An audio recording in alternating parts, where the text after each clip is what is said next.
Hello friends, आजच्या नवीन व्हिडिओमध्ये तुमचे मनापासून स्वागत करते। तर आज आपण बघा इथं 36 साईजचा प्रिन्स कट ब्लाउज आहे, तर त्याची संपूर्ण कटिंग पाहणार आहोत। तर इथं बघा मी जे ब्लाउजचं माप होतं ते कागदावरती लिहून घेतलेलं आहे।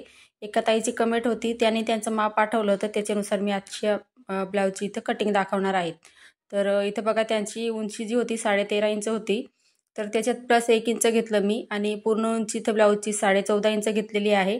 आता छाती 36 इंच आहे, छातीचा चौथा भाग इथं 9 इंच प्लस त्याच्यामध्ये मार्जिन मी 2 इंच घेतलं आहे। 9 आणि 2 मिळून इथं 11 इंच आपली छातीची घडी झालेली आहे।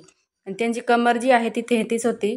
बाही लांबी 4.5 इंच घेतली, तर बाही लांबीमध्ये 1 इंच आपल्याला ॲड करायचं आहे। त्याच्यानंतर दंडघेर आणि दंडघेर त्यांचे 6.25 आहे। शोल्डर 5.5 इंच घेतलं मी, मुंडा 6 इंच, गळा रुंदी 2.5 इंच, पुढचा गळा जो आहे तो इथं मी 6 इंच घेतलेला आहे। आणि त्याच्यानंतर मागचा गळा आहे तो इथं 10.5 इंच इथं मी अंदाजे घेतलेला आहे। तर त्यांच्यानुसार ते कमी जास्त इथं घेऊ शकता। तर व्हिडिओ स्टार्ट करूया इथं आपण। तर सर्वात पहिले बघा इथं ब्लाउजची उंची 14.5 इंच आहे, ते शोल्डर 5.5 आणि मुंडा 6 इंच। तर या पद्धतीने आपण इथं आता ब्लाउजची कटिंग करणार आहोत। तर इथं बघा मी एक पेपर घेतलेला आहे आणि बंद बाजू माझ्या साईडने ठेवलेली आहे। तर सर्वात पहिले इथं बघा ब्लाउजची उंची टाकायची आपल्याला। तर 14.5 इंच इथं ब्लाउजची उंची घ्यायची बंद बाजूकडे। त्याच्यानंतर या पद्धतीने बघा शोल्डर मोजून घ्यायचं आहे 5.5 इंच। तर 36 साईजचा ब्लाउज आहे, तर त्याला 5.5 इंच शोल्डर बरोबर होतं आणि 6 इंच मुंडा घ्यायचा आहे। आता इथं बघा 5.5 इंच शोल्डर घेतलं। आता जिथं शोल्डर मोजलंय तिथून खाली टेप घ्यायचा, तिथं 6 इंच आपल्याला मुंड्याचं माप मोजायचं आहे, ते सुद्धा व्यवस्थित चेक करायचं। त्याच्यानंतर शोल्डर आणि मुंडा आहे तो इथे जोडून घ्यायचा आहे। त्याच्यानंतर बघा छातीचा चौथा भाग अधिक 2 इंच घ्यायचं इथं। तर छातीचा चौथा भाग इथं मी 9 इंच 36 साईजचं ब्लाउज आहे। त्याच्यानंतर बघा इथं 2 इंच मार्जिन घेतलेलं आहे, म्हणजे आपल्या इथं छातीची घडी 11 इंच झालेली आहे। तर बघा इथे या पद्धतीने ती सुद्धा लाईन आखून घेतली मी।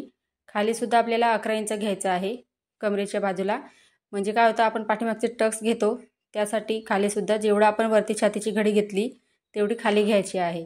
आता इथं बघा मुंड्याचा आकार आपल्याला पाठीमागचा मुंडा आहे तो 1.5 इंचावरती द्यायचा आहे, पुढचा मुंडा इथं 1 इंचावरती द्यायचा आहे। तर इथं या पद्धतीने बघा मुंड्याचा इथं सेंटर काढायचं आहे जेवढा तुम्ही मुंडा घेतला असेल त्याचा। आणि सिंपल असं बघा जिथपर्यंत आपण इथं छातीचा चौथा भाग घेतलेला आहे तिथपर्यंत आपल्याला मुंड्याचे आकार द्यायचे आहे। तर या पद्धतीने बघा आपण इथं मुंड्याचे आकार देऊन दिले। आता बघा इथं आपल्याला हा जो पार्ट आहे पाठीमागचा तो इथं सेपरेट करायचा आहे, कारण पाठीमागच्या भागापेक्षा आपल्याला पुढचा भाग जो आहे तर तो 1 इंचानी वाढवायचा असतो। त्यासाठी सर्वात पहिले आपण पाठीमागच्या भागाची इथं कटिंग करून घेऊया, कारण आपण डबल इथं पेपर घेतलेला होता। तुम्ही इथं सिंगल सुद्धा यूज करू शकता। तर या पद्धतीने बघा मी पहिले एक सेपरेट करून घेतलं इथं आणि कागद आहे तो, आणि त्याच्यानंतर बघा शोल्डरचं इथं कटिंग केलं। त्याच्यानंतर पाठीमागचा जो मुंडा आहे आपण दिलेला सर्वात पहिले तो कट करून घ्यायचा आहे, जसं इथं आपण मार्किंग केलेलं आहे सेम त्याच पद्धतीने। तर या पद्धतीने बघा मी कटिंग करून घेतलं। आता हाच पार्ट ठेवून आपल्याला पुढच्या भागाची सुद्धा कटिंग करायची आहे। तर इथं बघा मी एक दुसरा पेपर घेतला, म्हणजे तोच पेपर फिरून घेतला। त्याच्यानंतर बघा 1 इंच आपल्याला पाठीमागच्या भागापेक्षा पुढचा पार्ट आहे तो 1 इंचानी एक्स्ट्रा घ्यायचा आहे। तर खालच्या साईडला पेपरला मी बघा इथं 1-1 इंचावरती मार्किंग करून घेते, जेणेकरून आपल्याला तिथं लाईन आखून व्यवस्थित अशी मार्किंग करता यावी यासाठी। तर खाली बघा संपूर्ण कागद जेवढा आहे तेवढं मी इथं 1-1 इंचावरती मार्किंग करून घेतली। आता इथं या पद्धतीने सरळ अशी लाईन आखून घेऊया, म्हणजे पुढचे माप टाकायला आपल्याला सोपं जाईल। तर पहा इथं मी 1 इंच खाली सोडून दिलं, त्याच्यानंतर इथं मार्किंग करून घेतलेली आहे। आता इथे बघा जो आपण पाठीमागचा पार्ट आता कटिंग केला तर तो जी लाईन आखलेली आहे तिथूनच ठेवायचा आहे वरती। आणि पहिली स्टेप म्हणजे बघा जसं पेपर इथे जसं आपण कटिंग केलेला आहे पाठीमागच्या पार्टचा, तर तो सेम जसा आहे तसा इथं आखून घ्यायचा आहे। तर बघा इथं जसं आहे तसं इथं सेम मी व्यवस्थितपणे आखून घेते इथं। तर बघू शकता या पद्धतीने। तर हे जे कटिंग दाखवलं आहे तर तुम्ही डायरेक्ट कापडावरती सुद्धा कटिंग करू शकता। तर इथं बघा पाठीमागच्या भागाची आपण इथं मार्किंग करून घेतली। आता पुढच्या भागाची मार्किंग करण्यासाठी ही झाली आपली पहिली स्टेप। आता दुसरी स्टेप बघा, तर इथे सर्वात पहिले आपण मुंड्याचं जे माप टाकलं होतं 6 इंच, तर ते इथे टाकायचं आहे आणि व्यवस्थित चेक करून आपल्याला बॉक्स तयार करायचा आहे, कारण आपल्याला इथं पुढचा मुंड्याचा आकार द्यायचा आहे त्यासाठी। तर 1 इंचावरती मार्किंग केलं बघा आणि सिंपल असा आपल्याला इथं पुढच्या मुंड्याचा इथं आपल्याला आकार देऊन द्यायचा आहे। आता पहिले जो पाठीमागचा मुंड्याचा आकार आपण काढलेला आहे त्याला क्रॉस मारायचा, म्हणजे कटिंग करताना आपलं लक्षात राहील। आता गळा रुंदी बघा इथं 2.5 इंच घ्यायची आहे। तर 36 साईजचा ब्लाऊज आहे, 2.5 इंच गळा रुंदी घ्यायची आहे। त्याच्यानंतर पुढचा जो गळा आहे तो 6 इंच होता, तर त्याच्यात मी अर्धा इंच एक्स्ट्रा घेतलेला आहे, म्हणजे 6 इंच, 6.5 इंच। तर तुम्ही तर 6 सुद्धा घेऊ शकता। तर इथं 6.5 इंच घेतलेले आहे मी आणि या पद्धतीने बॉक्स तयार करायचा आहे। खाली सुद्धा गळा रुंदी 2.5 इंच घ्यायची आणि या पद्धतीने सिंपल असा गोल गळा इथं आपल्याला आखून घ्यायचा आहे।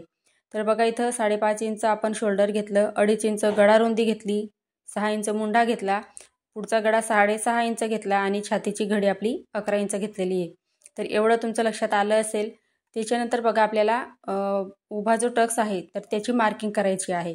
आता उभा टक्स कुठून मोजणार, तर शोल्डरपासून आपण खालीपर्यंत इथं टेप ठेवायचा आहे बघा, या पद्धतीने। जिथून आपण शोल्डरचं माप टाकलेलं आहे तिथून पट्टी ठेवायची आणि 11 इंच इथं तुम्ही इथं उभा टक्स घेऊ शकता। तर 10 साडेदहा सुद्धा घेऊ शकता, पण इथं 11 इंच बरोबर होतं। आता इथं बघा आडवं माप आहे ते 4.25 इंच घ्यायचं आहे, म्हणजे 4 पासून म्हणजे पाव इंच घ्यायचं आहे, म्हणजे 4 इंच आणि पाव इंच असं घ्यायचं, म्हणजे 4.25 इंच। तर खाली सुद्धा मी 4.25 इंचावरती मार्किंग केलं। आता वरून बघा या पद्धतीने एक लाईन आखून घेऊया आपण। तर बघा या पद्धतीने। त्याच्यानंतर बघा जी मध्ये आपण लाईन आखलेली आहे उभा टक्सची, तर तिथून आपल्याला या पद्धतीने 2.5 इंचावरती मार्किंग करायची आहे आणि जिथं 2.5 इंच मार्किंग केलं आहे तिथून वरती 2 इंच घ्यायचं आहे। तर बघा इथं 2.5 इंच घेतलं आहे, त्याच्यावरती आपल्याला 2 इंच घ्यायचं आहे, म्हणजे आपला पफ जो आहे तो प्रिन्सेसला एकदम व्यवस्थित येईल।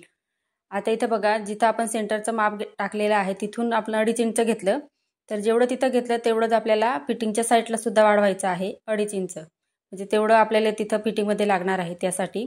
आता मुंड्याकडे बघा मी इथं 1 इंचावरती मार्किंग करून इथं वाढवून घेतलेलं आहे मार्जिंगसाठी। तर ते सुद्धा इथं या पद्धतीने जोडून घ्यायचं आहे। तर बघू शकता इथं व्यवस्थित जोडून घेतलं मी। आता बघा आपल्याला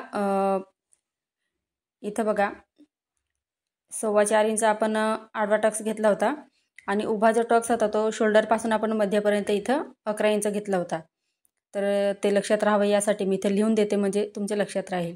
तर इथं बघा 2.5 इंच घेतलं, त्याच्यानंतर 2 इंच आणि फिटिंगच्या साईडला सुद्धा 2.5 इंच घेतलं, वरती आपण 1 इंच घेतलं। तर 1 इंच जे आहे ते सर्व साईजसाठी आहे। आता सिंपल असा आपल्याला प्रिन्सेसचा असा आकार द्यायचा आहे। जर तुम्ही नवीन शिकत असाल तर व्यवस्थित प्रॅक्टिस करा, म्हणजे तुमचं जो आकार आहे तुमचा तो व्यवस्थित येईल। तर बघा सिंपल असा मी इथं व्यवस्थितपणे आकार देऊन दिलेला आहे। तर या पद्धतीने आकार द्यायचा आहे बघा। तर आपला ब्लाऊज जो आहे तो एकदम व्यवस्थित त्याला फिनिशिंग येतं आणि त्याचबरोबर आपली पफसुद्धा व्यवस्थित राहतं। तर इथं बघा, तर हे जे आपण वरती आखलेलं आहे, खाली 1 इंच पुढच्या भागासाठी उंची ठेवलेली होती, पण फिटिंगमध्ये आपल्याला दोघं पार्ट सेम यावे यासाठी बघा तिथून मी या पद्धतीने लाईन आखून घेतलेली आहे, म्हणजे फिटिंग करताना आपले दोघं पार्ट सारखे येतील। तर इथपर्यंत तुम्हाला समजलं असेल आणि तरी पण काही डाऊट आले असतील तर तुम्ही मला कमेंटमध्ये विचारू शकता। तर बघू शकता इथं या पद्धतीने आपण 36 साईजचा जो ब्लाऊज आहे तर त्याचं इथं आता कटिंग करून घेणार आहोत। तर सर्वात पहिले बघा इथं शोल्डरचं इथं होतं ते कट करते मी, म्हणजे शोल्डरचं माप टाकलेले ते कुठलीही मार्जिंग नाही ॲड करायची आहे, जसं आपण आखलेलं आहे सेम त्याच पद्धतीने इथं आखून घ्यायचं आहे आणि कटिंग करायचं आहे। तर इथं बघा मी शोल्डर इथं कटिंग करून घेतलं, साईडचं इथं एक्स्ट्राचं होतं ते कट केलं, त्याच्यानंतर इथं गळा कटिंग करायचा आहे। तर इथं बघा मी खूप सोप्या पद्धतीमध्ये इथं 36 साईजचा प्रिन्स कट जो ब्लाऊज आहे तर त्याची इथं कटिंग दाखवलेली आहे। तर इथं बघा पुढचा जो पार्ट आहे तो इथं एक्स्ट्राचा होता, आपण उंची वाढवली त्याची, तर त्यासाठी इथून मी पाठीमागचा जो पार्ट आहे तो आणि पुढचा पार्ट आहे फिटिंगमध्ये सेम यावा यासाठी मी या पद्धतीने खालून कटिंग करून घेतलं। त्याच्यानंतर प्रिन्सेसचा आकारसुद्धा कटिंग केलेला आहे। तर या छोट्या छोट्या टिप्स घेऊन तुम्ही जर ब्लाऊज कटिंग केला तर तुमचा ब्लाऊज कधीच बिघडणार नाही। तर फ्रेंड्स आता इथं बघा बाहीची कटिंग करायची आपल्याला, तर बाही लांबी त्यांची 4.5 इंच आहे, तर मी इथं +1 इंच घेतलेलं आहे। तर इथं पेपर घेतलेला आहे आणि त्याची वन बाजू आहे त्याच्याकडून आपल्याला बाहीची लांबी टाकायची आहे. आता तुम्ही छातीची घडी बघा, इथं आपण 11 इंच घेतली होती, तर त्याच्यामधून मायनस करायचं आहे 1 इंच, म्हणजे 10 इंच इथं बाहीची घडी घ्यायची आहे. तर एका ताईची कमेंट होती, तुम्ही बाहीच्या छातीच्या घडीमधून 1 इंच मायनस का बरं करता असं. तर आता इथे बघा, 36च्या चौथा भाग इथं 9 इंच होतं, तर 9 मध्ये आपण अर्धा इंच इथं मार्जिन घेतलेलं आहे. या पद्धतीने बघा, म्हणजे 1 इंच त्याच्यात मार्जिन घेतलं आहे मी, म्हणजे बाही कमी पडायला नको यासाठी.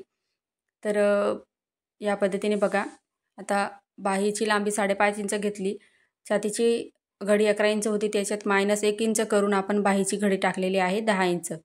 आता इथं बघा, मुंड्याचा आकार देण्यासाठी, म्हणजे बाहीचा आकार देण्यासाठी वरून इथं कॅप हाईट बघा 2.5 इंच घेतली मी, आणि आतल्या साईडला 2 इंच घ्यायचं आहे. तर 2 इंच सर्व साईजसाठी आहे.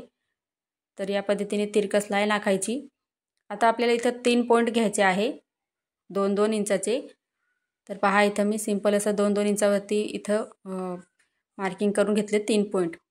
आता पहिला जो पॉईंट आहे त्याला खालच्या साईडला अर्धा इंच घ्यायचं, आणि पुढचे जे 2 आहेत त्यांना वरच्या साईडला घ्यायचं आहे, म्हणजे तुम्हाला इथे व्हिडिओमध्ये दिसतच असेल.